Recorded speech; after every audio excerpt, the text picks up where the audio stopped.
Well, it's garden planting time, or actually, it's garden preparation time. So, me and the tiller are about to get real intimate with each other for probably at least, um, I'd say, at least 2 hours. This will be the first time I till it. I'll try, if the weather permits, I'll try to come back tomorrow and till it for another good couple hours. I just watered my compost. It's looking real good. I got a lot of it that I've been basically creating for a year. I use it every year in the garden, and this year won't be any different. So I just watered it, get it cooking. It's generating a good bit of heat still. I mean, it's not completely done, but it'll be as done as it will get, because we constantly use it. So it's never going to be completely finished until I empty it and put it in the garden. But it's not. It's nothing that we're going to put in the garden and immediately plan on. We got today to till, tomorrow hopefully till, and then it's supposed to rain for the next several days. So my window is closing. Show you the tiller here. It is a PowerMate 18-inch tiller.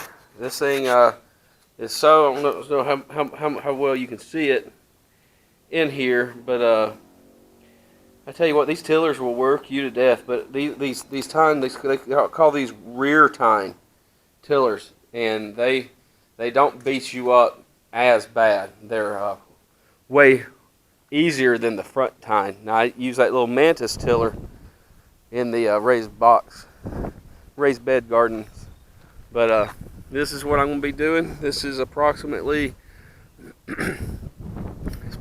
30 foot this direction and 25 foot this direction, not counting the strawberries. And so that's what I'll be doing. I'll be tilling. Alright, so I've done about half of it in one direction. So I'm going this direction right now, and then after I finish this half, then I'll do it again this direction. So the ground is a little bit too wet. It needs to be very dry when you till the dirt. And as you can see, the ground is not totally dry, so it's making it much more difficult than it really should be.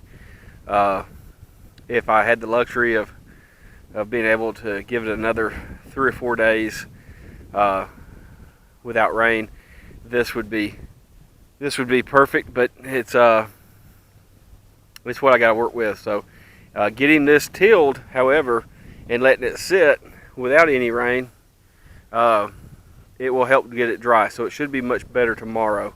I've just got to suffer and push through today while it's still not wet, but it's clumping and sticking to the tines, and kind of it's hard to use the tiller and hard to walk around.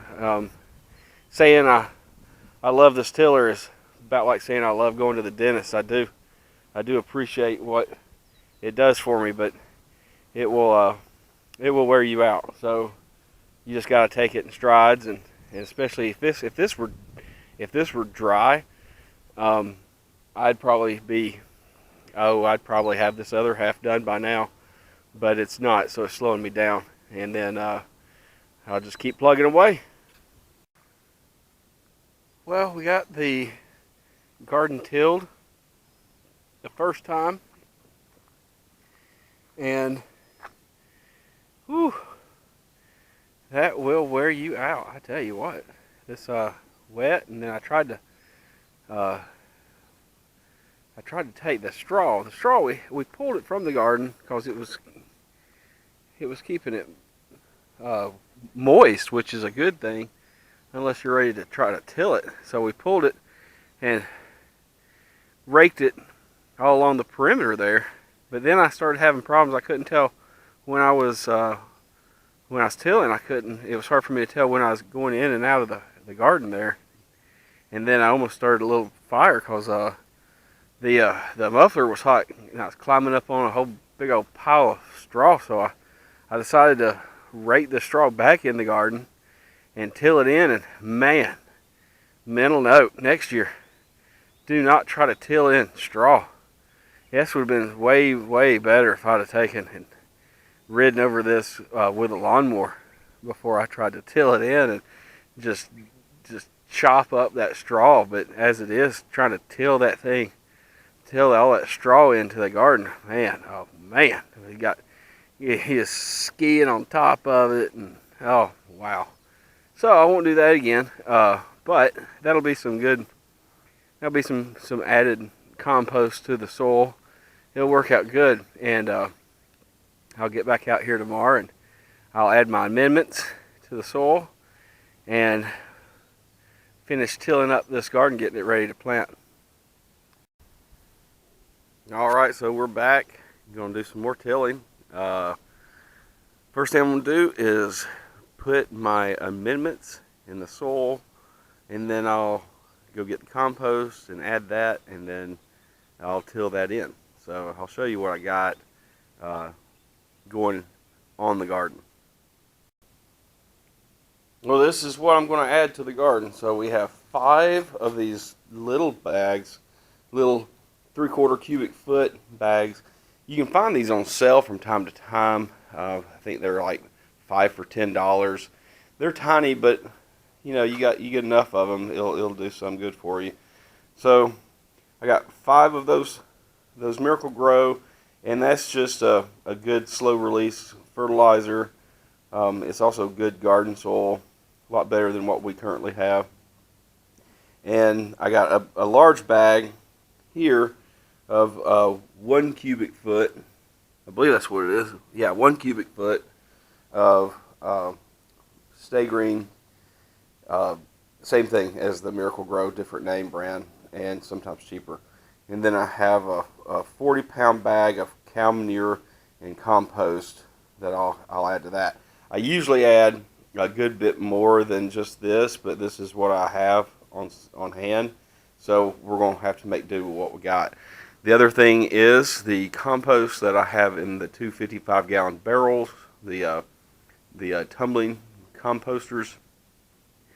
I would say one of them is half full, and the other one's probably 3/4 full. So whatever that turns out being, at least 60 gallons of compost that I'll put in this cart and take it out and dump it, and then spread it by shovel. So that's what's going in the garden. Well, the tilling got done right before the rain. In fact, it was raining on me there while I was finishing the tilling. I stopped, grabbed my rake and raked it just to get it flat, and finished up before it got too wet, and just in time. It really came a soaker. So the next thing will be to put down the landscape fabric and go to planting. Well, the whole family was out here working in the garden again. What we did now, we got the paper down. We reused the same paper as we used last year. Last year was the first time we ever used this. It's actually a fabric. It's a woven fabric, and it worked out so well. We're going to use it again. The holes you just burn with a butane torch, and that way they don't fray on you. And then the ends as well. Whenever you need to cut the ends, you just burn it with a torch. But got it down. It went together actually pretty easily. Mrs. T. Badger had already labeled which ones and in the sequence they went. So basically, it was super easy. We even could line up the staple holes in a lot of them, and so it went down relatively quickly and painlessly. So that was a little bit of a chore to do. We're supposed to rain tonight, and then the next step will be getting that garden planted. So give an update then, let you see the garden as it's planted. We're going to add a whole lot more burn holes in this because we have a whole lot of plants dying to get in the ground. Well, we got the garden done just before the rain. Everything looks great. It took us about half a day to get all the plants put in the holes. We had to burn some extra holes. We made it a little bit larger than last year, the garden in total. So we had to add a little bit more of the landscaping fabric and burn some extra holes. I will be doing another video on what all we planted. We went bigger, like I said, with the garden size, and bigger as far as number of plants in the ground. So keep a lookout for that video. Going to be coming up. I'll tell you what varieties we planted of each thing, the total number that we planted, and I think it'll be just an interesting little video for you. But this sums up this series of videos here. The garden is in. We are glad, and thank you for watching. I would like to extend this opportunity to you to click that subscribe button if you haven't done so already. You can ring the notification bell so you'll see whenever we post new videos. Also, give us a like on this video. Thanks for watching, and we'll see you next time. Thanks.